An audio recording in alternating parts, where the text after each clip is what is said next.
السلام عليكم ورحمة الله تعالى وبركاته. مرحبا بكم.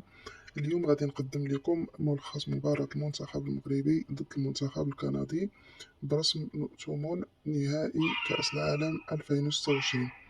بدا الماتش بإيقاع سريع، وكندا دخلات ضاغطة وبغات تسجل هدف بكري وخلقات أكثر من فرصة، ولكن الحارس ياسين بونو كان نجم البداية بالتدخلات الممتازة ديالو، والدفاع المغربي بقى منظم وسد جميع المنافذ. من جهته المنتخب المغربي دخل تدريجيا في المباراة واعتمد على تحركات إبراهيم دياز وعز الدين أناحي مع الانطلاقات السريعة ديال أشرف حكيمي وناصر مزراوي. ورغم المحاولات من الجهتين سال الشوط الأول بالتعادل 0-0.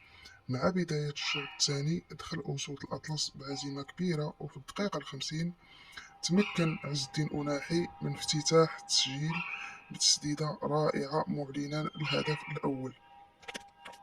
من بعد الهدف الأول حاول المنتخب الكندي يرجع المباراة، ولكن الدفاع المغربي واصل بانضباط، وبونو صد لعدة محاولات خطيرة. وفي الدقائق الأخيرة استغل المغرب هجمة مرتدة سريعة، والكرة وصلت لسفيان رحيمي اللي سجل الهدف الثاني.